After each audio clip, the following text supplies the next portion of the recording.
You can see it's got a little space there still. And these are just your typical Hedman. These are some old ones here. Just something probably back from the 80s, 90s, pair laying around.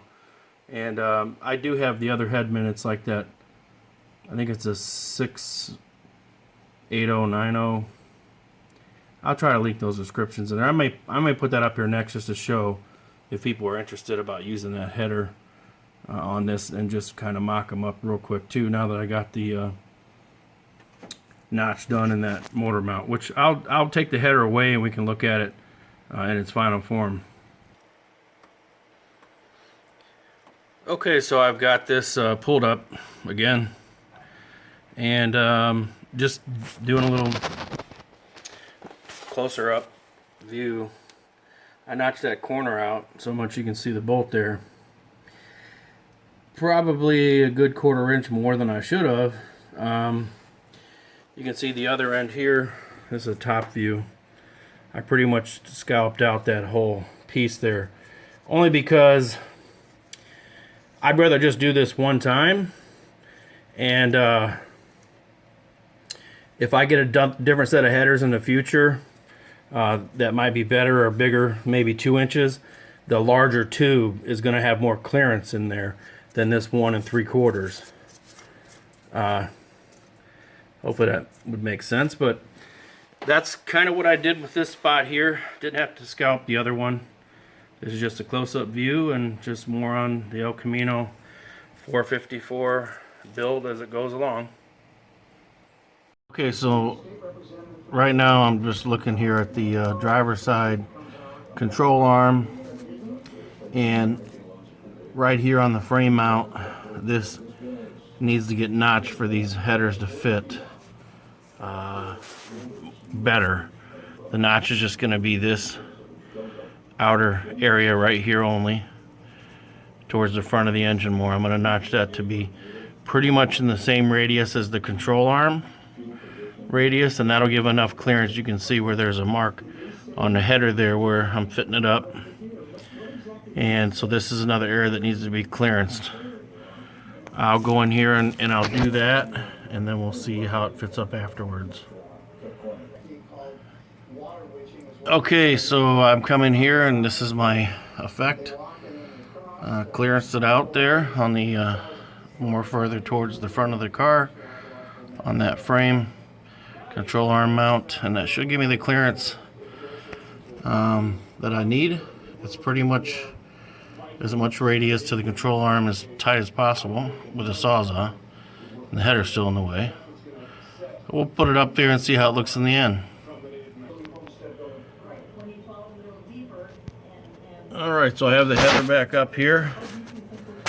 Try to see if we can see my clearance job there.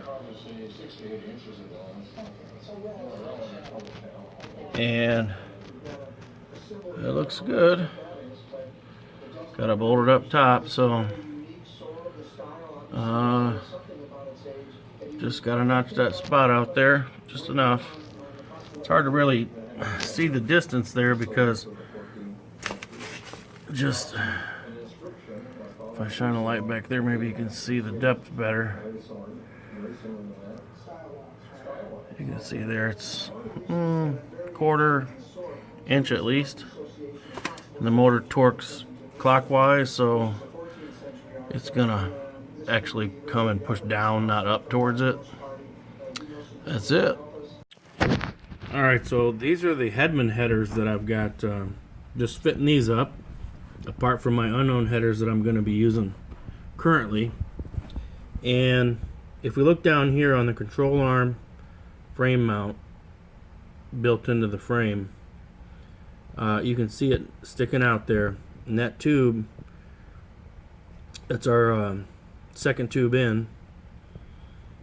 That'd be our number 4 exhaust.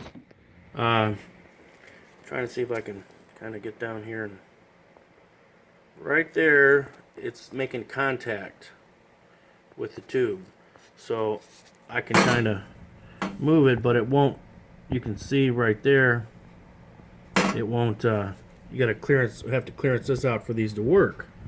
Now when I come up here up top, you can see how much of a gap is still here.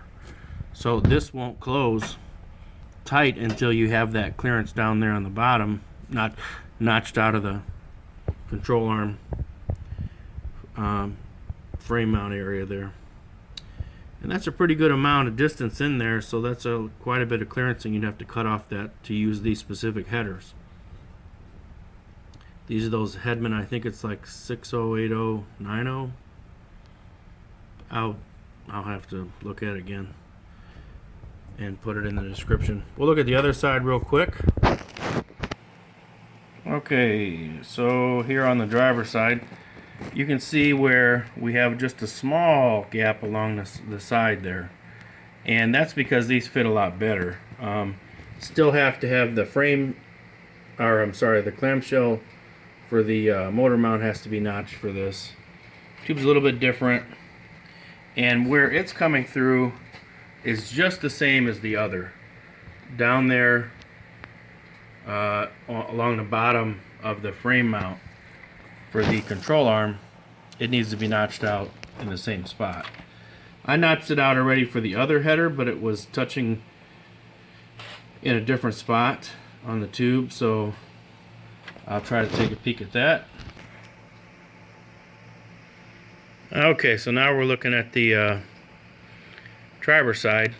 You can see that there's still a gap here, a little closer than the passenger side, but here on the driver's side, I'm taking the flashlight to shine down here. That's exactly where that frame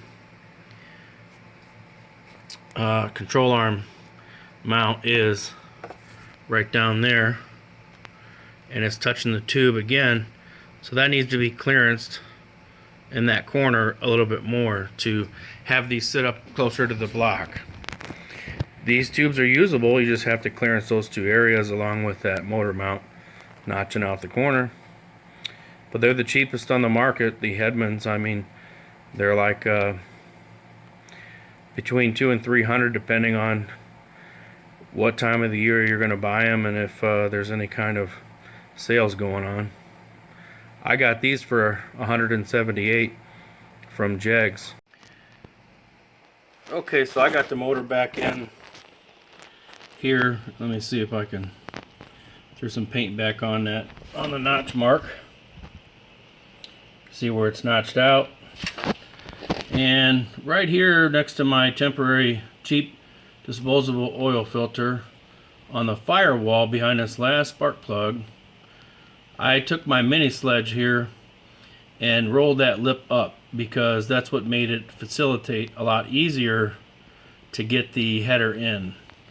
So I forgot to kind of show that earlier. You can see where I got a little good flat spot, and in that corner kind of, I could flatten that out a little bit more, but it was enough to get them through there. I was accidentally back whacking the oil filter, so be careful if you got the motor in the car of that, so you don't tear it off and spill oil everywhere. But this is put back in here, test fit everything up, it's good to go.